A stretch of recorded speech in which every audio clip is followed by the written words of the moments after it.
खुशामदीद, बहुत बहुत शुक्रिया आप सबका हमारे साथ ज्वाइन करने के लिए। शाम के 5 बज चुके हैं और प्रोग्राम 5 के पंच के साथ मैं हूं आसिफ रशीद, जम्मू के स्टूडियो से बराह रास्त। 5 के पंच में हमारी कोशिश रहती है, इस प्रोग्राम में बहस मुबाहिसा अक्सर होता है सियासी मामलात पर, इक्तिसादी मामलात पर, सलामती सूरत हाल पर। कभी कभार हम डिस्कशन को आगे बढ़ाते हैं और कोशिश ये भी रहती है कि मरकज के ज़ेर इंतजाम जम्मू कश्मीर में मौजूदा वक्त में जो सूरत हाल है उस ताल्लुक से भी बात की जाए। लेकिन आज इस खास प्रोग्राम में हम गुफ्तो शनीद या बातचीत आगे बढ़ाएंगे, लेकिन एक ऐसा मौजू जो मुआशरे से या फिर आप कह सकते हैं कि हमारे समाज से जुड़ा है और एक अहम तरीन मसला है।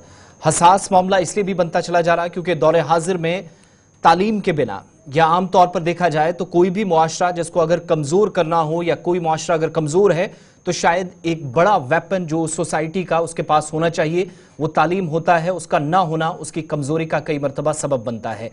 लेकिन जम्मू कश्मीर के अंदर यही वो वेपन यानी तालीम के हुसूल के लिए जो इकदाम जम्मू कश्मीर के अंदर उठाए गए या फिर जम्मू कश्मीर यूनियन टेरिटरी के अंदर साबिका रियासत में मौजूदा यूटी में बच्चों की और बच्चियों की तालीम के लिए जो मरकज से और रियासती सतह पर इकदाम उठाए गए उसके क्या पॉजिटिव रिजल्ट्स हैं या नहीं, ये जानने की कोशिश करेंगे।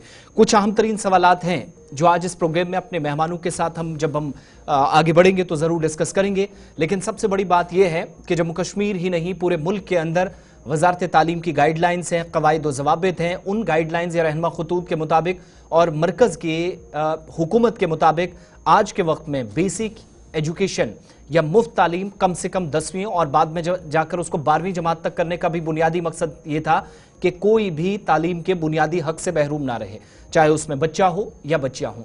लेकिन वक्त गुजरने के साथ साथ हमने देखा कि ये जो एक कीमती सरमाया या आज के वक्त में आप कह लीजिए नौजवान जिन्होंने तालीम हासिल करने के साथ साथ रास्ते तलाशने थे और मुस्तकबिल किसी भी रियासत, किसी भी खित्ते, किसी भी इलाके का लिखना था, उनके साथ हो क्या रहा है। क्या हुकूमत की पॉलिसियां जो आज के वक्त में बनती हैं वो काफ़ी हैं? सरकार जो कर रही है, कर चुकी है, उसके पॉजिटिव या नेगेटिव रिजल्ट्स हैं, ये देखना ज़रूरी है। दौरे हाजिर में जिस चीज़ को हम डिस्कस करते हैं उसमें तालीम को शायद अगर छोड़ दिया जाए तो अपने आप में बहुत बड़ी नाइंसाफ़ी होगी। आज हमने तालीम का मौजू इसलिए भी चुना है क्योंकि एक रिपोर्ट आई है जो अपने आप में हैरान करने वाली है। कई मामलात, कई मसाइल जम्मू कश्मीर के अंदर हैं, कई परेशानियां हैं जिनसे पता चलता है कि यूटी के अंदर आज के वक्त में भी परेशानियां एक मुआशरे के अंदर, एक सोसाइटी के अंदर कम नहीं हुई हैं। वो इसलिए भी क्योंकि बच्चियां कहीं ना कहीं तालीम से महरूम हैं।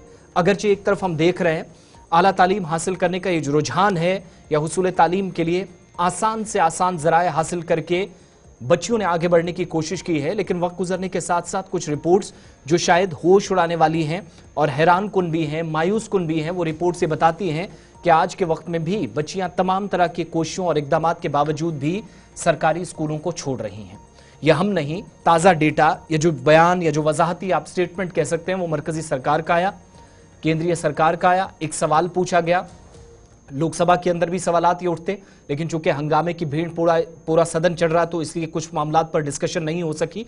मगर वक्त गुजरने के साथ साथ राज्यसभा के अंदर कुछ सवालात पूछे गए। एक सवाल पूछा गया एजुकेशन मिनिस्ट्री भारत सरकार से, जिससे पूछा गया कि तमाम स्टेट्स और यूटीज का हाल इस वक्त क्या है या कौन सी स्टेट्स या यूटीज ऐसी हैं जो जम्मू कश्मीर समेत बाकी हिस्सों के अंदर जहां पर बच्चियां सरकारी स्कूलों को छोड़ रही हैं या परसेंटेज कम हुई है, उन बच्चियों की जो आज के वक्त में यह परसेंटेज बढ़ रही है जो सेकेंडरी लेवल पर स्कूल छोड़ रही हैं।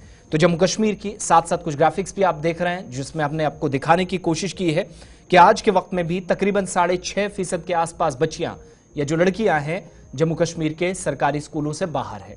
साल 2017 और 18 के मुकाबले इन आदाद शुमार को आप देखेंगे तो कुछ चीजें जो ज्यादा हैरान कुन है, क्योंकि यही तादाद जब आप देखते हैं आज के वक्त में कुल मिलाकर 18,32,140 जो स्टूडेंट्स हैं, इनमें से नियर अबाउट 49% ऐसे हैं जो प्राइवेट स्कूलों में दाखिला जिन बच्चों ने लिया था 2019-20 में सरकार के डेटा के मुताबिक।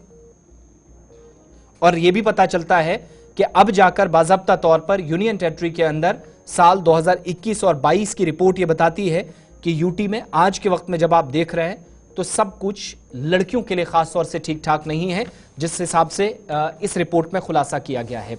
यूनियन टेरिटरी के अंदर साल 2018-19 में प्राइमरी से 10वीं जमात तक 10th तक जो 18,32,140 के आसपास स्टूडेंट्स थे, नियर अबाउट 50% ऐसे बच्चे थे जो सरकारी स्कूलों को छोड़कर प्राइवेट इंस्टीट्यूशंस की तरफ गए और सरकारी स्कूलों में ये नहीं कि दाखिला लेने में इंटरेस्टेड नहीं है। कई बच्चियां जो आधी तालीम हासिल करने के बाद स्कूलों को छोड़ गई, जो अपने आप में एक हैरानकुन है, परेशानी वाली बात है। और इसके अलावा मिनिस्ट्री ऑफ एजुकेशन ने यह भी जवाब दिया कि साल 2021-22 में तकरीबन 6.3 नियर अबाउट 6.5% के आसपास बच्चों की ये तादाद बनती है, या बच्चियों की खास तौर से जिनने स्कूल छोड़ा। और इसके लिए बहुत सारे फैक्टर्स जो हैं वो बताए गए।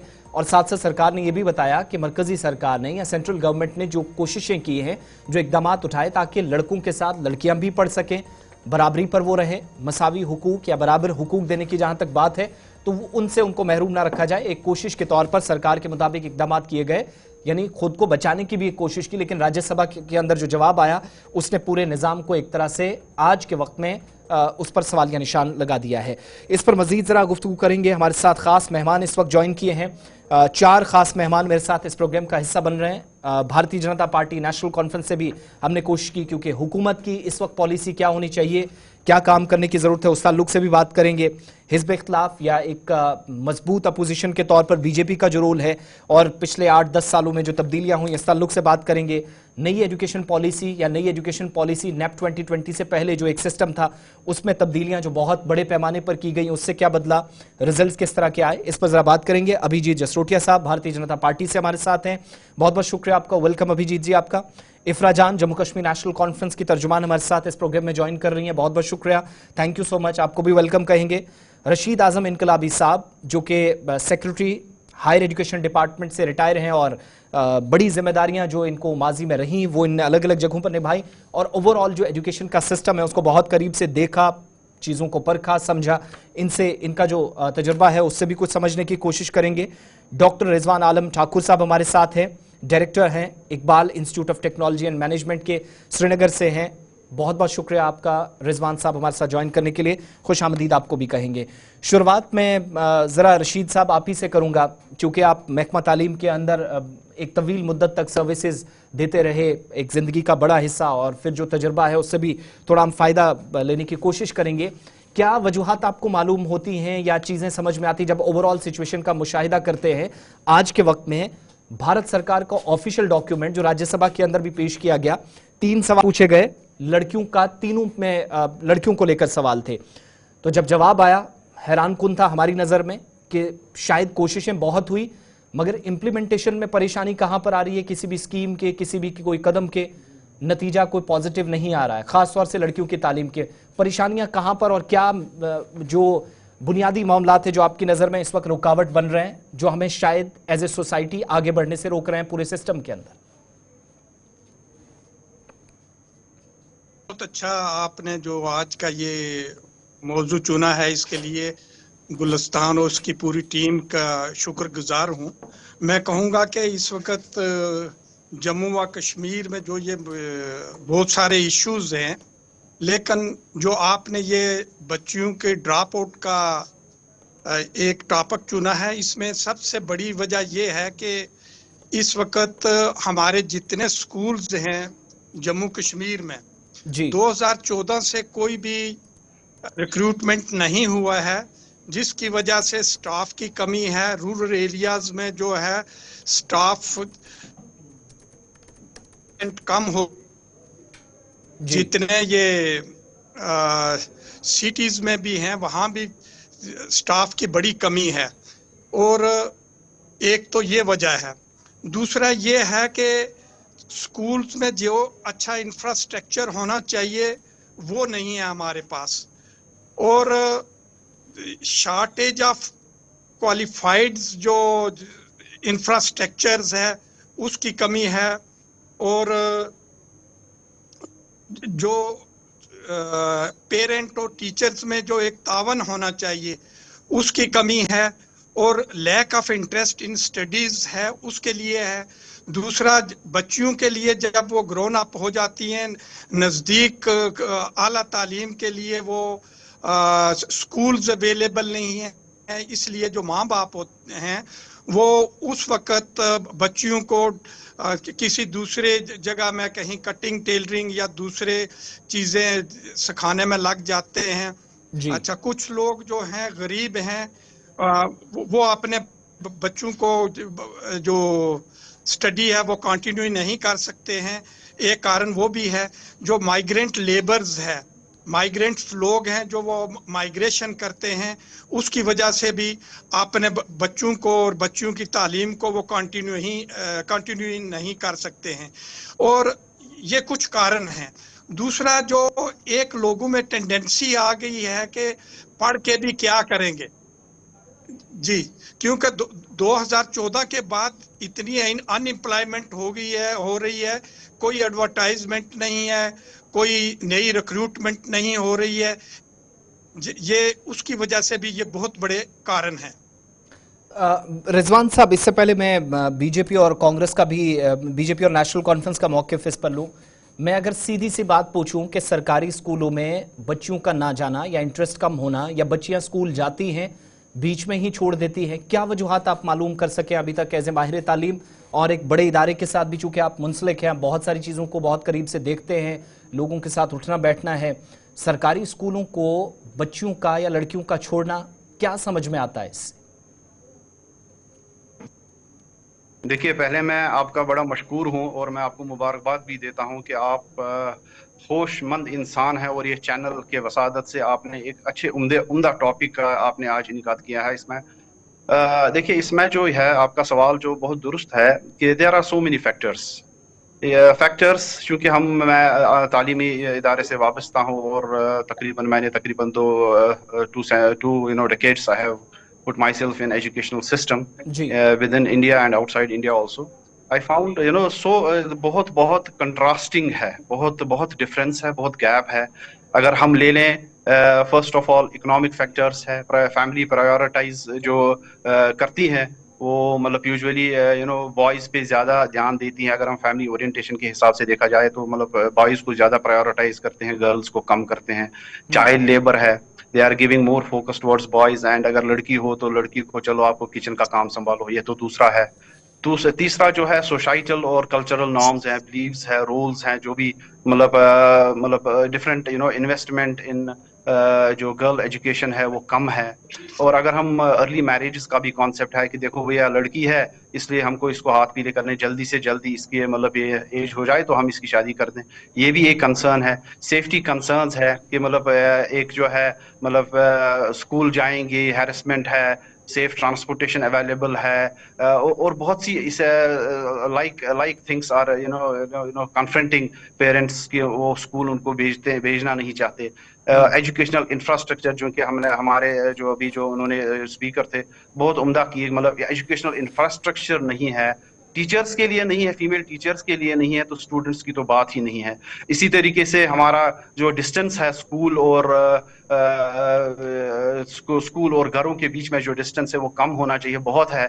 एंड हमारा ये जो कश्मीर रहा है वो पॉलिटिकली और कॉन्फ्लिक्ट जोन में रहा है, इसलिए मतलब so many things are to be done, बहुत सी चीजें हमको करनी है, लैक ऑफ अवेयरनेस भी है और लोगों को जगाना भी है। हमें बहुत उम्मीद है अभी यहाँ जो नई पॉलिटिकल पार्टी अभी पावर में आई है, खासतौर पर सकीना यतूजी से हमें बहुत यकीन और उस पर मतलब बड़ा एतमाद है। She is a very prudent lady, she can do lot of good things provided एक सिस्टम, एक माइंडसेट को ओवरहॉल करना पड़ेगा। Then only we have to think on multi prong strategies. एक ही टाइम पे एक ही एट अ टाइम मतलब हम एक चीज को ले ले फिर ऐसा नहीं होगा। We have to catch the intelligence of the society so that they will give the best for the society, और इन सब पहलू पे हमको काम करना पड़ेगा। then only we can get this percentage down जो हमारे ड्रॉप आउट्स उसके बाद रिजल्ट शायद अच्छे आए। अभिजीत जसरोटिया साहब, हमने पिछले 7-8-10 सालों में जब हालात बेहतर हुए, चीज़ें तब्दील हुई, इसका क्रेडिट या डिस्क्रेडिट करने की कभी कभार कोशिश होती है तो आपको उसमें इन्वॉल्व किया जाता है, लेकिन चूंकि आप हुकूमत में डायरेक्टली रहे, आज भी सेंटर में आपकी गवर्नमेंट है, कहीं ऐसा तो नहीं कि वाकई में एक बहुत बड़ा सेक्टर जिस पे काम करने की ज़रूरत थी, जियोग्राफिकली भी जब हम जम्मू कश्मीर को देखते हैं, इस पूरे हिमालयन बेल्ट को, तो उस हिसाब से भी काफ़ी ज़्यादा चैलेंजेस हैं, तो असल में एजुकेशन सेक्टर में भी जो चैलेंजेस थे, बाकी जो पॉलिटिकल एक्टिविटीज़ होती रही, काम काज चलता रहा, एजुकेशन सेक्टर हुकूमत को थोड़ा सा शायद इसको दरकिनार कर दिया गया या चीज़ें छूट गई किसी वजह से, जिसका नतीजा आज हम ये देख रहे हैं। सरकार खुद कह रही है कि 850 के आसपास स्कूल है, जहां पर बच्चे ही आज के वक्त में एडमिट नहीं है। और बात जहां तक लड़कियों की, तो राज्यसभा में भी आज जवाब दिया गया, वो भी मैंने आपके सामने रखा है।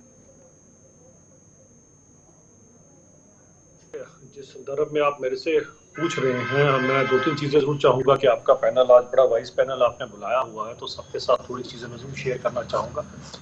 अगर आप नेशनल रेशो देखें, जो खासकर टीचर और स्टूडेंट की जो रेशो है, वो अगर आप प्राइमरी सेकेंडरी और इसको मिडिल को अगर आप मिलाते हैं तो नियर अबाउट 1:22-23 है नेशनल एवरेज। जो हमारे जम्मू कश्मीर में ये हमारा सौभाग्य है कि 1:14 है। तो जहां तक रही बात, तो बाकी हिंदुस्तान से लगता है कि जो एवरेज है पर स्टूडेंट और पर जो टीचर की रेशियो है वो काफी बेहतर है पहले से। बाकी जो फैक्टर्स रहे हैं जिसके अंदर ड्रॉप आउट्स की बात है, हाँ, जो बच्चियों की बात करें, बच्चियों का ड्रॉप आउट का दिक्कत तो है ही है, ये प्रॉब्लम समझ सकते हैं, क्योंकि वो माइंडसेट अभी तक जो है वो स्टिल हमारे जम्मू कश्मीर में अभी तक उस माइंडसेट से लोग आगे बढ़े नहीं है कि बच्ची को भी पढ़ाना है। और काफी हद तक जो है वो बच्चियों की डिप्राइव्ड रह जाती है एजुकेशन से, बेसिक एजुकेशन। जिस तरह से अभी इन्होंने बड़ी अच्छी बात कही कि कहीं ना कहीं जल्दी में होते हैं कि जल्दी से जल्दी हाथ पीले कर दिए जाएं, अपने घर चली जाए तो सब कुछ हो जाए। इसमें बेचारे बच्चों का और ये बहुत बड़ा नुकसान रहता है। ये तो खैर सोसाइटी की एक सोच है जिसे बदलने के लिए हम सबको एक इम्पोर्टेंट रोल अदा करना पड़ेगा।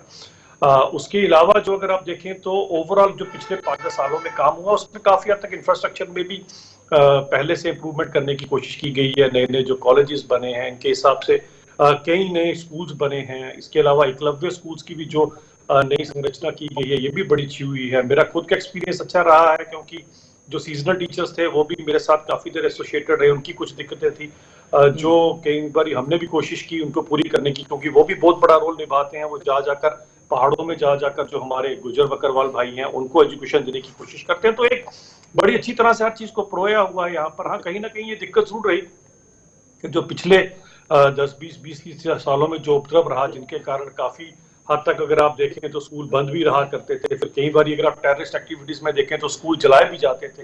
ये मानसिकता तो खैर जो टेररिस्ट होते हैं उनकी तो रहती इस तरह की है। तो वहां पर काफी दिक्कतें रही। लेकिन अब पिछले 5-6 सालों से, खासकर 5 अगस्त 2019 के बाद, जिस तरह से थोड़ी यहाँ पर हालात काफी हद तक सुधरे हैं कि 70% टेररिज्म के रिलेटिंग इंसिडेंट्स कम हो गए हैं, पत्थरबाजी होती नहीं है। और अगर आप देखें तो वो कैलेंडर जो पहले यहाँ पर फॉलो किया जाता था, सेपरेटिस्ट वाला, या वो कैलेंडर अब नहीं होता। वो कैलेंडर होता है जो स्कूल का कैलेंडर होता है, पूरी तरह से उसको फॉलो किया जाता है। थोड़ा समय जरूर लग रहा है, लेकिन मुझे लगता है कि वही उसी सवाल का जवाब अभी रिजवान साहब भी दे रहे थे। वो कह रहे थे, रिजवान साहब बता रहे थे कि इन चीजों ने बहुत पूरे सिस्टम को डिस्टर्ब किया, लेकिन हम बच्चियों को सरकारी स्कूलों में लाकर ये बताने में क्या as a society, as a government, as a system, as an institution नाकाम रहे कि 6.5% के आसपास लड़कियां आज भी हैं स्कूलों से दूर हैं, और मैक्सिमम बच्चियां ये हैं जो सरकार का जवाब है कि स्कूल 5 या 6 या 3 महीने बच्चियां आई फिर उसके बाद चली गई। शायद इस लेवल पर काम करने में गवर्नमेंट भी और सोसाइटी, मेरे ख्याल में, जो मेरा पर्सनल ओपिनियन है, नाकाम रही है। तभी मैं इसलिए पूछ रहा हूं क्योंकि आप सरकार से आप डायरेक्टली जुड़े हैं, तो चीजें उस हिसाब से भी शायद सेंसिटिव हो जाती हैं, जिन पर गौर करने की जरूरत है। देखिए, बिल्कुल सही बात है। और मैं अगर बात करूं, हमारा तो ये मानना हमेशा यही रहा है कि जो महिलाएं हैं या बच्ची हैं, इनका बराबर का हक होना चाहिए। लड़कों के निस्बत इनका हक बिल्कुल बराबर होना चाहिए, और तभी हम इस सोसाइटी को एक डेवलप्ड सोसाइटी समझ सकते हैं। अगर हम अभी भी उस माइंडसेट के साथ ग्रसित होंगे कि लड़की है तो उसको आप नहीं पढ़ाओ, या लड़की को पीछे रखे, तो मुझे लगेगा दुर्भाग्य है सोसाइटी का। इसमें हर एक इंसान को इनिशिएटिव लेना पड़ेगा। कहीं ना कहीं अपने उस चीज से बाहर आके हमें बात करना पड़ेगी कि जो बच्चियां हैं, कि जब तक ये हमारे साथ माशरे के अंदर कांधे से कांधा मिलाकर आगे नहीं बढ़ेंगी बच्चों के साथ, लड़कों के साथ, तब तक हम तरक्की नहीं कर सकते हैं। और मुझे लगता है काफी कुछ बदलाव हो चुका है, लेकिन बड़ा कुछ करने की जरूरत है इसके अंदर।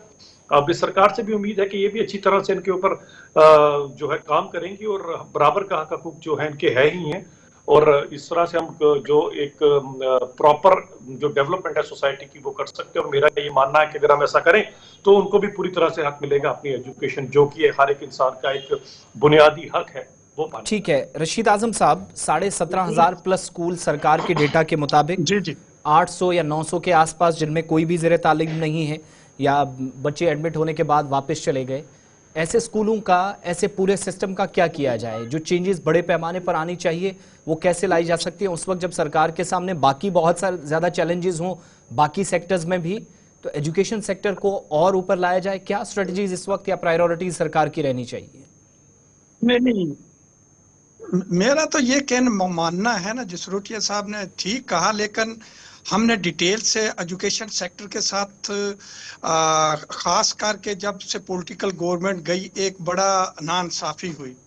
आप ये देखेंगे कि ऊपर एक गवर्नर और गवर्नर के नीचे एक एडवाइजर जी। एक एडवाइजर पूरी स्टेट को देखता रहा। उसके पास टाइम कहाँ था कि एजुकेशन सेक्टर के ऊपर ध्यान दिया जाए। किसी की जो एजुकेशन पॉलिसी बनाने के लिए जो दूरंदेश लोग हैं उनको इकट्ठे बैठ के सर जोड़ के सोचना पड़ता है। आप ये देखेंगे कि एक एडवाइजर और पूरे स्टेट को देख रहा है। और आज भी आप देखेंगे कि जितने स्कूल्स में है उनको इंग्लिश मीडियम स्कूल बना दिया गया, जबकि 2020 की एजुकेशन पॉलिसी है कि वो कहते हैं कि लोकल लैंग्वेजेस में अपनी मदर टंग में आप उनको पढ़ाएं ताकि बच्चे अच्छी तरह वो समझ सकें। लेकिन यहाँ फर्स्ट से लेकर इवन कॉलेजेस तक एक्सेप्ट जो हमारे लैंग्वेजेस के हैं बुक्स हैं उनके अलावा सब इंग्लिश में है। जो एक गांव से एक बच्चा आता है जो फर्स्ट जनरेशन वाला है, चाहे वो डोगरी के मदर टंग है, कश्मीरी है, गोजरी है, पहाड़ी है, उसको इंग्लिश में आप कितना रट्टा चढ़ाएंगे। तो कितना अच्छा होता कि जब जितने एक्सपर्ट हैं वो कहते हैं कि अब आप मदर टंग में इनको पढ़ाओ। एक तो वो लकूना है।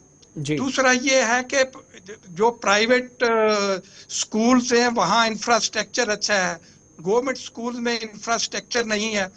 इवन आप देहातों में चले जाएं, देहातों में बच्चे ज्यादा हैं, टीचर हैं ही नहीं है।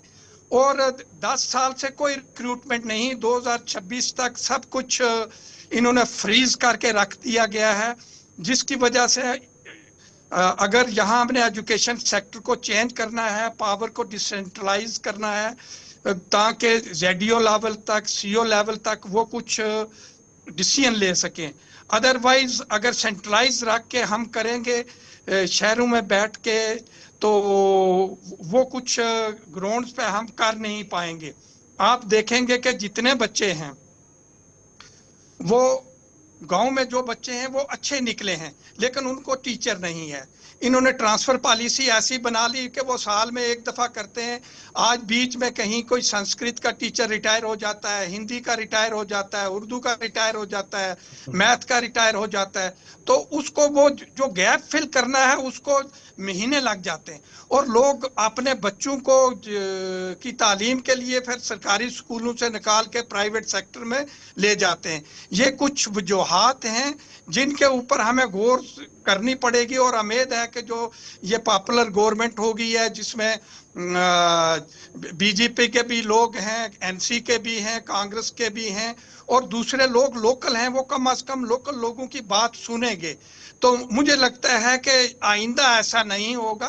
पेरेंट टीचर्स को इन्वॉल्व करके, सिविल सोसाइटी के लोगों को इन्वॉल्व करके हम इस जो हमारा जम्मू कश्मीर का एक ड्रॉप रेशो बहुत कम थी, हालांकि आंध्र प्रदेश की थ्रू आउट इंडिया ज्यादा ड्रॉप आउट रेट था, जम्मू कश्मीर बड़ा अच्छा आगे था, लेकिन कुछ ये जो त्रुटियां हमसे होगी, हमसे केयरलेसनेस होगी, जिसकी वजह से मैं इस पर जवाब लूंगा अभिजीत साहब से, लेकिन उससे पहले मैं रिजवान साहब से एक सवाल। रिजवान साहब, हम बाकी स्टेट्स के मॉडल्स को देखते हैं और बड़ी उनकी मिसालें देते हैं, कभी साउथ इंडिया की तरफ देखते हैं, कभी वेस्टर्न पार्ट्स की तरफ देखते हैं, तो जब परसेंटेज आती है कहते हैं इस स्टेट का इतना रिजल्ट है, यहाँ पर ये चीज़ें तब्दील हुई हैं। दिल्ली की तरफ भी देखते हैं तो एजुकेशन के मामले में दिल्ली की काफ़ी ज़्यादा एग्जाम्पल्स दी जाती रहीं, जो हम अलग अलग रिपोर्ट्स में भी देखते, पढ़ते या सुनते हैं।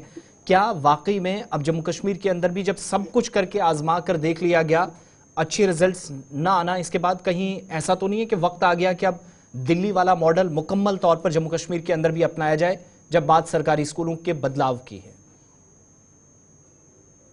देखिए, ऐसी बात है कि मैंने पहले भी कहा कि हर किसी चीज को अगर कोई सिस्टम खराब हो तो इसको ओवरहॉल करना पड़ता है, और ओवरहॉलिंग के बाद इसके पुर्जों को, सब सिस्टम्स को देखा जाता है, परखा जाता है। फिर उसके बाद अगर कोई सिस्टम में कोई पार्ट खराब हो तो उसमें फिर इसको रिप्लेस किया जाता है। ऐसे ही when it comes to the union territory of Jammu and Kashmir, बहुत सी चीजें हमको करनी पड़ेंगी, बहुत सी चीजें, ये छोटी चीजें नहीं है, बड़ी बड़ी। मैं in a nutshell I will put in it five points.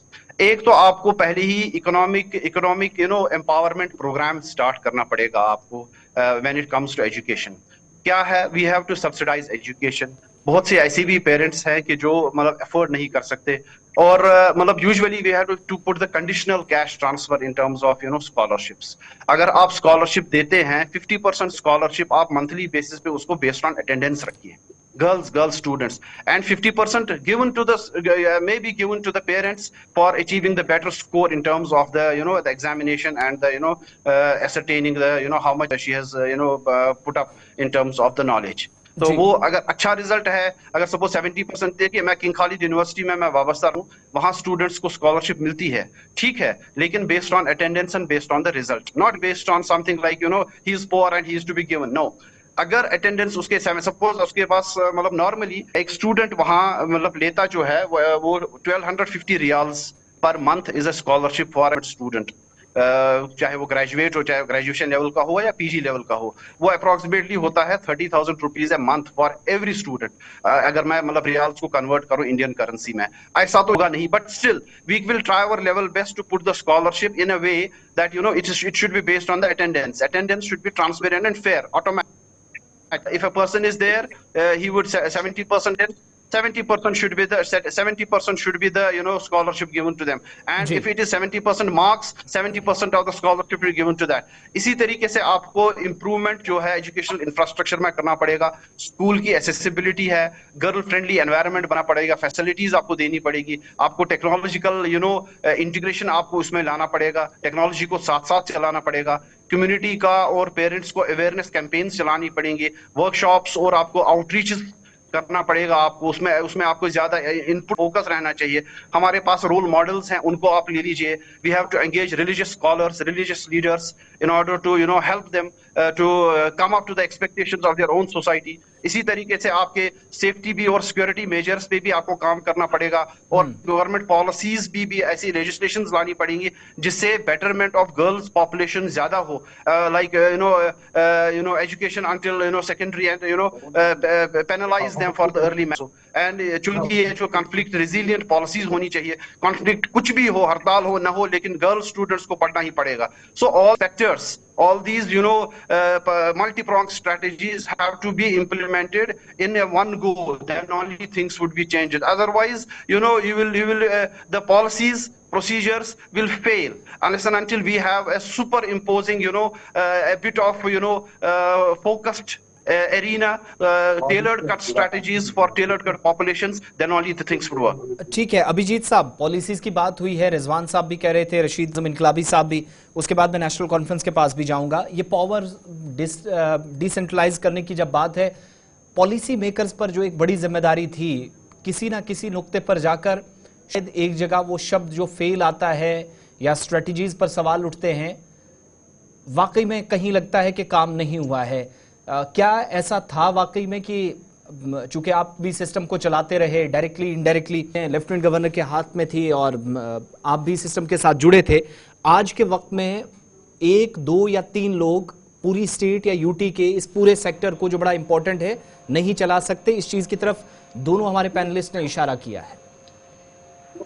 देखिए, अगर मैं रशीद साहब की भी बात करूं, जिस तरह से उन्होंने बोला, मैंने पहले ही क्लियर कर दिया कि जम्मू कश्मीर की जो टीचर स्टूडेंट रेशियो है वो सबसे बेहतर है, 1:14 एक अच्छी खासी रेशियो है। अब इसके अंदर नहीं, सवाल रेशियो पर है ही नहीं, सवाल है कि बच्चियां गई फिर वापस आई और जो हैं वो भी कम है लड़कों के मुकाबले। देखें, वो तो फिर अब सिस्टम जो भी संभाल रहे हैं कुछ ना कुछ इनको देखना पड़ेगा, लेकिन अगर आप देख लीजिए तो क्या नीयत भी सही है कि नहीं सिस्टम संभालने की। जिस तरह से अभी रशीद साहब ने बात की कि जो नेशनल एजुकेशन पॉलिसी है, नेशनल एजुकेशन पॉलिसी बनाई इसलिए गई थी कि इतने सालों से जो एजुकेशन पॉलिसी चली आ रही थी उसके अंदर बदलाव की बड़ी जरूरत थी, ताकि ये जो नई एजुकेशन पॉलिसी है कहीं ना कहीं ये हमारे को नए जमाने के साथ आगे लेकर चले। वरना पिछले कई सालों से वही एजुकेशन पॉलिसी चली आ रही थी, जबकि सब कुछ बदल गया, हमारी एजुकेशन पॉलिसी नहीं बदली। इसका बदलाव बड़ा जरूरी था, लेकिन एक बात उन्होंने बड़ी सही कही, जहां पर मदर टंग की बात थी उसके ऊपर मुझे लगता है कि ये वाली सरकार संजीदा नहीं इन सब चीजों को लेकर, क्योंकि नेशनल एजुकेशन पॉलिसी में कहा गया है कि जो लोकल आपकी मदर टंग है उसके ऊपर आपको एम्फेसिस लेकर है। और दूसरी बात उसमें कही गई थी, उसके अलावा आपको संस्कृत के ऊपर भी एम्फेसिस ले करना। और हमारे यहाँ पर लोकल लैंग्वेज, क्योंकि काफी हद तक लोग उर्दू भी बोलते हैं, उर्दू का भी होना चाहिए यूज। लेकिन अभी आप देखिए जो सरकार ने, खासकर इस बारी सरकार ने एक आंख से देखने की कोशिश की है कि 575 की जो ऐड निकली थी अभी एडवर्टाइजमेंट, उसके अंदर 36 पोस्टें उर्दू को दी। चले 36 छोड़ के आप 360 भी दें, कोई एतराज नहीं है हमें कोई, लेकिन कम से कम आप क्यों भेदभाव करते हैं? अगर आप देखें डोगरी वाले तो केवल 3 एडवर्टाइजमेंट, संस्कृत हिंदी का एक भी आपने एडवर्टाइजमेंट नहीं दी है। तो आप समझ सकते हो कि फिर से वही बात हो गई, जो 50-60 साल से एक आंख से देखने का काम किया जा रहा था वही फिर से शुरू हो चुका है। जबकि अगर आप नेशनल एजुकेशन पॉलिसी देखें तो जो आपकी लोकल लैंग्वेज है उसके अंदर आपको जो है नए टीचर्स की भर्ती करनी है, सबको भी आपको प्राथमिकता देनी है। बाकी उर्दू की तो 36 पोस्टें निकली ही हैं, लेकिन बाकियों के साथ मुझे लगता है नाइंसाफी नहीं होनी चाहिए। रशीद साहब कुछ ऐड करना चाह रहे हैं जल्दी से, फिर मैं इमरान साहब के पास जाऊंगा। जी रशीद साहब। मैं ये कहूँगा कि जो ये समझो पढ़ गए ना, फलां सब्जेक्ट का ये है, फलां सब्जेक्ट का ये है, इसमें मैं ये कहूँगा कि हमारे बच्चे हैं, जैसे मैं कहता हूँ, जैसे मैं कहूँगा कि डोगरी को दे दो, लेकिन मैं अपने बच्चे को डोगरी नहीं पढ़ाना चाहूँगा। मैं अपने बच्चे को कंप्यूटर पढ़ाना चाहूँगा। जब मैं बाहर कहीं जाऊँगा तो डोगरी या गोजरी में बात नहीं करूँगा, मैं कहूँगा कि दूसरे का बच्चा डोगरी या गोजरी पढ़े। मैं ये कहूँगा कि एजुकेशन सेक्टर के लिए एज ए होल हर जगह वो वर्कआउट करके करना चाहिए। 51 डिग्री कॉलेज खोले गए, लेकिन आज तक वहां ना इंफ्रास्ट्रक्चर दिया गया। सिर्फ 3 टीचर, 3 प्रोफेसर की वहां सैंक्शन पोस्ट की गई। आप ये देखें कि प्राइमरी स्कूल में भी आजकल 3 टीचर हैं, तो एक डिग्री कॉलेज अगर बन जाएगा, वहां आपने सिर्फ 3 लेक्चरर सैंक्शन किए हैं, बाकी के आज तक सैंक्शन नहीं किए। उससे पता चलता है कि हमारी वर्किंग क्या है। मैं ये हर पैनलिस्ट या जितने ये सोसाइटी के लोग हैं उनसे अपील करता हूं कि अगर जम्मू या श्रीनगर प्रॉपर के जो डिग्री कॉलेज है, अगर वहां बच्चों को 25 सब्जेक्ट मिलते हैं पढ़ाने के लिए, चॉइस के लिए, तो दूर दराज के जैसे बनी का कॉलेज है या बुद्धल का कॉलेज है या टंगदार का कॉलेज का, वहां बच्चों को भी वही फैसिलिटीज मिलनी चाहिए जो जम्मू प्रॉपर और श्रीनगर प्रॉपर के बच्चों को मिले। अगर यहाँ एक्सपेंशन होगी, जब एजुकेशन एक ऐसा सेक्टर है यहाँ हमें दिल खोल के बात करनी पड़ती है, यहाँ हमें किसी बैरियर या वो चीजें या राइडर लगा के, ठीक है, और बराबरी की नजर से देखना पड़ेगा। इमरान नबी डार साहब भी हमारे साथ हैं, सीनियर लीडर हैं नेशनल कॉन्फ्रेंस के, हमारे साथ हैं। इमरान साहब, बच्चियों की तालीम का मसला है, सरकार ने एक जवाब दिया राज्यसभा के अंदर कि ड्रॉप आउट रेशियो जो है लड़कियों का वो सरकारी स्कूलों के अंदर as compare to private institutions काफ़ी ज़्यादा है। लेकिन ओवरऑल ये जो निज़ाम तालीम को बदलने का एक बहुत बड़ा चैलेंज सरकार के सामने, कैसे सिचुएशन को टैकल किया जाएगा जब बहुत ज़्यादा मुख्तलिफ सेक्टर्स के अंदर ऑलरेडी चैलेंजेस हैं सरकार के सामने? देखिए, लोगों ने ये दिया है नेशनल कॉन्फ्रेंस सरकार को, वो मैंडेट इसलिए दिया गया है ताकि इन सब चीज़ों पे काम हो। पिछले 5 सालों में जिस तरीके से यहाँ पर हर किसी सेक्टर को पास किया गया, और ये जो ड्रॉप आउट रेट करती है कि यहाँ पर प्रोसेस जो चलाया गया है वो पूरा फेल हो गया। मतलब जो पिछले में बीजेपी के अपॉइंटेड एलजी साहब ने जो काम किया है वो आपके सामने है कि it has been a monumental failure. ये सिर्फ एजुकेशन सेक्टर नहीं है, हमें इस एलजी सरकार ने, बिकॉज कहीं अकाउंटेबिलिटी नहीं है, बीजेपी अपने मन मर्जी से जो काम कर रही है। अब देखिए कैसे लोगों के मैंडेट को पांव के नीचे मरोड़ा जा रहा है, कैसे डीके से एक लोगों ने इस सरकार को मैंडेट दिया था ताकि यहाँ के लोगों के मसले हल हो। आज देखिए, आज साइमल्टेनियस डुअल सरकार चलाई जा रही है। एलजी साहब एक अलग दिशा में चल रहे हैं और वो कोशिश कर रहे हैं कि जो चुनी हुई सरकार है, जो उनका मैंडेट है, उसको मुझे समझ नहीं आ रहा है कि वो उसको नेगेट कर रहे हैं या उसको सुपर इम्पोज, अपने आप को सुपर इम्पोज कर रहे हैं। अब ये सब चीजें गवर्नमेंट ऑफ इंडिया को देखनी है कि अगर जम्मू कश्मीर हिंदुस्तान में जैसे बाकी रियासतें यूटी है, वहां पर चुनी हुई सरकारों को हक होता है काम करने का, चुनी हुई सरकार को हक होना चाहिए इन सब चीजों पे काम करने के लिए। अभी कंफ्यूजन है, एडमिनिस्ट्रेशन में भी कंफ्यूजन है, हर किसी लेवल पे कंफ्यूजन है। तो हम चाहते हैं जल्द से जल्द जो हमसे वादे किए, खुद प्राइम मिनिस्टर साहब ने यहाँ पे बोला था कि इमीडिएटली आफ्टर इलेक्शंस यहाँ पे स्टेटहुड दिया जाएगा। क्यों वो अपने वादे से मुकर रहे हैं? क्यों डिले नहीं किया इमरान जा साहब, रहा वो है? ठीक है, बार बार अभी बोला जो ऑल है वो जस्टिस आपके लाने पाले के में लिए। है। डॉक्टर रिजवान आलम नहीं, साहब, ये रशीद सब आजम चीजें जुड़ी इनकलाबी हुई हैं। साहब, अभिजीत साहब, सब ये कह रहे हैं कि अब at the end of the government in बच्चों को, ये जो परसेंटेज 6.5 के आसपास है, सरकार ने एक्सेप्ट किया कि हमने सब कुछ किया, लेकिन इसके बावजूद भी बच्चों को वापस सरकारी स्कूलों में हम नहीं ला सके। अब अगर कोई काम अधूरा है, स्कूल इंफ्रास्ट्रक्चर पर सवाल उठता है, कहीं पर पॉलिसी मेकर्स पर सवाल उठता है, नेशनल कॉन्फ्रेंस इन सारे सवालों का जवाब अकाउंटेबिलिटी किसकी? तलाशने के लिए आपकी क्या सरकार की पूरा बात अज़्म कर रहे है, हैं आप? प्रायोरिटीज एलजी हैं सरकार। उसकी एजुकेशन सेक्टर में खास तौर से? मैं बोल रहा हूँ आप किस सरकार की बात कर रहे हैं? यहाँ पे तो सरकारें चल रही है ना। आप एलजी सरकार की बात कर रहे हैं या उमर जो पॉपुलरली इलेक्टेड गवर्नमेंट है यहाँ पर? नहीं, फिर ये बात भी तो होनी चाहिए ना कि अकाउंटेबिलिटी और ट्रांसपेरेंसी फिक्स, जब आप कह रहे हैं कि एहतिसाब हो, निजाम अच्छा हो, तो उसमें एक बड़ी जिम्मेदारी आप पर, आपके पास भी है। मैं आपसे एक आसान सवाल पूछ रहा हूँ। मैं आपसे एक आसान सवाल पूछ रहा हूँ। एलजी साहब को तो मतलब वो he has to accept it that he is no more heading all these departments. It is the job of the elected government. नहीं, वो तो वो ठीक है ना, लेकिन मैं कह रहा हूं कि इस सवाल से बचा तो नहीं ना जा सकता है कि कम से कम ये सब चीजें तब एड्रेस होंगी जब ये बीजेपी अपॉइंटेड जो एलजी साहब है उनको महसूस हो कि उनकी हुकूमत खत्म हो गई है। अब यहाँ लोगों की हुकूमत आ गई है और लोगों की हुकूमत को काम करने देना है, तब ये आपके सारे इश्यूज एड्रेस होंगे। अभी तो कहीं कोई अकाउंटेबिलिटी नहीं है। नहीं, क्या ये मैं खुद से आपका एतराफ मानूं कि आपके पास एजुकेशन सेक्टर को ठीक करने के लिए कुछ भी नहीं है, सब एलजी साहब करेंगे? मैं यही बात आपकी बात का मतलब समझूं? नहीं, वो मैं वो नहीं बोल रहा हूँ। हमारी सरकार कमिटेड है, जो हमने वादे किए हैं कि हम सारी चीजें अपने जो मैनिफेस्टो में हमने बात की है उसमें हम सारे पूरे करेंगे। हम बस ये बोल रहे हैं जो कियोस और कंफ्यूजन एडमिनिस्ट्रेशन में डाला गया है उसको जल्द से जल्द खत्म किया जाए। ये जो ड्यूअल नेचर ऑफ गवर्नेंस है इससे हर किसी को प्रॉब्लम हो रही है। हमारी मिनिस्टर मोहतरमा सकीना तो दिन रात लगी हुई है एजुकेशन सेक्टर को ठीक करने के लिए। जो रॉन्ग हुआ है पिछले 6 सालों से उसको ठीक करने में बहुत टाइम लगेगा। यही मैं सवाल पूछ रहा था, इसी का जवाब आप मुकम्मल कीजिए, उसके बाद पैनलिस्ट हमारे बाकी भी हैं, मैं उनसे भी। सरकार अपने आप को इसे साइडलाइन करेगी।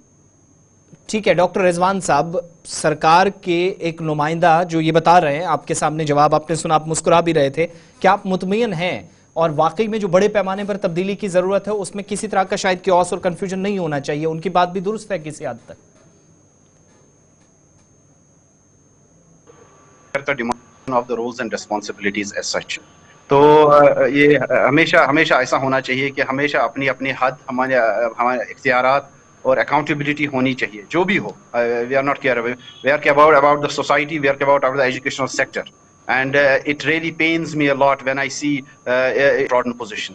तो मेरा कहने का गर्ज है, देखिए अब हिंदुस्तान भी पूरा हिंदुस्तान जो है वो अपने बॉर्डर्स खोल रहा है नई एजुकेशन पॉलिसी को लेके, और फॉरेन इंस्टीट्यूशंस को यहाँ। रिजवान साहब से राब्ता मुनक़ता हुआ है। रशीद साहब, एक आखिरी बात आप कुछ कह रहे थे, उसके बाद मैं इजाज़त चाहूँगा जल्दी से अपनी बात 10-15 सेकंड में। मैं ये कहूँ हमें कुछ करने की ज़रूरत नहीं है। मुझे फ़ख्र है अपने हमारे जितने एजुकेशनिस्ट हैं, चाहे वो डायरेक्टर हैं, चाहे यूनिवर्सिटी के प्रोफेसर हैं, चाहे प्राइमरी स्कूल के टीचर हैं। मेरी एक गुजारिश रही, नई सरकार टेकअप की है इन्होंने, पावर को डिसेंट्रलाइज कर दे। जो कंसर्न सीईओ है, हेडमास्टर है, या इवन मिडिल स्कूल का कोई हेडमास्टर है, वहाँ पेरेंट टीचर्स करके ये बच्चे हैं, इनको हमने बड़े तरीके से जो पालना पोसना है उसके ऊपर तजर्बे ना किए। यूटिलाइज कर दो और अकाउंटेबिलिटी कर दो, डायरेक्टर्स को पावर दे दो, सीईओ को पावर दे दो, वो हैंडल कर लेंगे एजुकेशन सेक्टर को अच्छी तरह। उनके हाथ मत बांध देंगे। ठीक है इमरान साहब, एक फाइनल चीज, ये बड़ा इल्जाम लगता रहा, अभिजीत जी ऐड कर लीजिएगा, फिर मैं फाइनल आंसर ले लूंगा इमरान साहब से। देखिए ना, यही तो बात है, खुद की बातें अभी कर रहे थे, मैं सुन तो नहीं पाया लेकिन मैं समझ सकता हूँ ये क्या बोल रहे होंगे। और जब अपनी पावर्स को डिसेंट्रलाइज करने की, सीईओ को पावर जैसे पहले इख्तियारात हुआ करते थे इनसे पहले, या बाकियों को जो डायरेक्टर के पास इख्तियार हुआ करते थे, वो आज की डेट में अगर आपके सामने उनके ऊपर अगर अंकुश है, तो खुद सोचिए, आप खुद तो बातें कुछ करते हैं, प्रैक्टिकली आप कुछ और डिलीवर करें। तो पहले मुझे लगता है कि अपने आप की तरफ आपको देखने की जरूरत है। मुझे लगता है कि अगर आप इस पे काम करेंगे तो एजुकेशन में काफी कुछ हो चुका है, लेकिन काफी कुछ होना बाकी है। और प्राथमिकता आपकी यही होनी चाहिए कि किस तरह से बच्चियां जो हैं वो सभी के सभी उनको पूरी एजुकेशन मिले। जो पावर सेंट्रलाइज हुई है ये गवर्नर रूल के दौरान हुई है। तो अब मैं कह रहा हूँ कि जो मंत्री साहिबा ने अपने पास पावर्स रखी हैं उनको तरह दीजिए ना बाकियों को भी। इमरान साहब, एक फाइनल आंसर, ये बड़ा इल्जाम लगता रहा जी कि एक या दो लोग, जो पॉलिसी मेकर्स तो बहुत सारे थे, टेबल पर बड़े लोग बैठते थे लेकिन फैसला एक लेता था। इस बार हम बड़े पैमाने पर तब्दीली एक्सपेक्ट करें और हमने कुछ चेंजेस देखी भी पहले 1-1.5 महीने के दौरान, सेशन से लेकर खाली पोस्टों को भरना। तो ये जो एक इल्जाम है, क्या इस दाग को भी मिटाने की कोशिश होगी जो एलजी एडमिनिस्ट्रेशन पर लगता रहा और जिसकी तरफ दोनों पैनलिस्ट इशारा कर रहे थे, जिस पर बहस हो रही थी? देखिए, जैसा आपने भी बोला, अभी 1 महीने में ही इतने बड़े एग्जाम उठाए गए। जो पहले सेशन का जो फैसला लिया गया था वो भी आर्बिट्रेरी फैसला लिया गया था, कहीं अकाउंटेबिलिटी नहीं थी। उसको चेंज करके वापस नवंबर दिसंबर में आया। अभी मैं वही बोल रहा हूँ, एलजी साहब को भी समझना चाहिए, फ्री हैंड इलेक्टेड सरकार को ये ताकत है चेंज करने की, को फ्रीडम देना है। यूनियन गवर्नमेंट को भी ये समझना चाहिए यहाँ स्टेटहुड आने की बहुत जरूरत है, जिसकी ये डिसेंट्रलाइजेशन की बात करें, मैं पूरा मुत्तफिक हूँ। ये सब चीजें इंशाल्लाह हमारी गवर्नमेंट कमिटेड है बेहतरी लाने में हर किसी सेक्टर में, इंक्लूडिंग एजुकेशन सेक्टर। और ये मैं आपको यहाँ पे वसूख से कहूँ, जो हमारी मिनिस्टर हैं सकीना टी, अभी 1 ही महीना हुआ उनको ये मिनिस्ट्री संभाले हुए, और आपने ऐसे इकदाम देखे जो कि पिछले 6 सालों में किसी ने नहीं किए। इसीलिए मैं बोल रहा हूँ कि एलजी सरकार को जो उनका रोल है उनको अपने रोल तक रहना चाहिए, और जो एग्जीक्यूटिव है, जो डिसीजंस लेने हैं, वो उनको इलेक्टेड सरकार तक छोड़ने चाहिए। और आप देखेंगे कि बेहतरी जो है पूरे एजुकेशन सिस्टम में इंशाल्लाह 6 महीनों में आप देखेंगे कि जमीन आसमान का फर्क है। You will see a sea change in education sector, और बेहतरी के लिए ही होगा। अभिजीत जसरोटिया साहब, रशीद आजम इनकलाबी साहब, इमरान नबी डाद साहब और डॉक्टर रिजवान आलम साहब, बहुत बहुत शुक्रिया आप सबका हमारे साथ इस प्रोग्राम में, इस कार्यक्रम में ज्वाइन करने के लिए और 5 के पंच में अपनी कीमती राय रखने के लिए। बात कुछ भी हो, लेकिन 100 बात की एक बात कि निज़ाम तालीम में बड़े पैमाने पर बदलाव की ज़रूरत है। और दोनों को मिलकर, शायद एक तरफ से अगर ये इल्ज़ाम तराशी का सिलसिला दोनों अतराफ से चलता रहा तो फिर अगले 5 या 10 साल भी इसी तरीके से गुजर जाएं, ये रेशो या ये परसेंटेज कम करना बहुत मुश्किल हो जाएगा। अगरचे सरकारी सतह पर तलाश नाम की कैंपेन चली, हज़ारों बच्चे सरकारी स्कूलों में वापस लाए गए, डिपार्टमेंट का दावा है एनरोलमेंट अच्छी हुई, परसेंटेज ऊपर गई, लेकिन साथ ही यही सरकार की बताती हैं कि गुज़श्ता 4-4.5 बरसों में 1 लाख से ज़्यादा बच्चे सरकारी स्कूलों में कम हुए। जो 27 लाख के आसपास थे वो 26 लाख तक जा पहुंचे। इस पर भी बहुत संजीदगी के साथ न सिर्फ सोचने, काम कल के हकीकी मानों में इस पर काम करने की ज़रूरत है, ताकि एक तो इन सवालों का जवाब मिल सके जो यहाँ पर हमने उठाए, और दूसरा माहिरीन तालीम की राय भी ये है कि प्राइवेट इंस्टीट्यूशंस या प्राइवेट इदारों की तरफ जब पैसा यहाँ पर ज़्यादा बहाया जाने लगा तो शायद हुकूमत की ज़्यादा तवज्जो इन इदारों की तरफ चली गई। इस सिलसिले में जहाँ पर गवर्नमेंट सेक्टर के अंदर काम होना चाहिए था, बदकिस्मती से आज के वक्त में वो काम वैसा नहीं हो पाया जो हमारी उम्मीदें थी, जिस हिसाब से एक्सपेक्ट किया जा रहा था। बहरहाल इन मामलात पर गुफ्तो शनीद का सिलसिला आगे भी जारी रहेगा। हुकूमत की तरफ से मजीद रिपोर्ट्स आएंगी, इकदाम सरकारी सतह पर उठाए जाएंगे तो ज़रूर बताएंगे, लेकिन हर इंसान हर लिहाज से में आगे आए, चाहे वो ख़वातीन हो या मर्द हो, इसके लिए कोशिशें जारी रहनी चाहिए। इस प्रोग्राम में इस दुआ और उम्मीद के साथ आपको मैं छोड़कर जा रहा हूं कि कल ज़रूर आपके साथ एक प्रोग्राम, एक और स्पेशल सेगमेंट के साथ ज्वाइन करेंगे। कोशिश रहेगी कि इसी तरह किसी खास समाजी या तालीमी मसले पर हम बातचीत को आगे बढ़ाएंगे। 5 के पंच में बस इतना ही।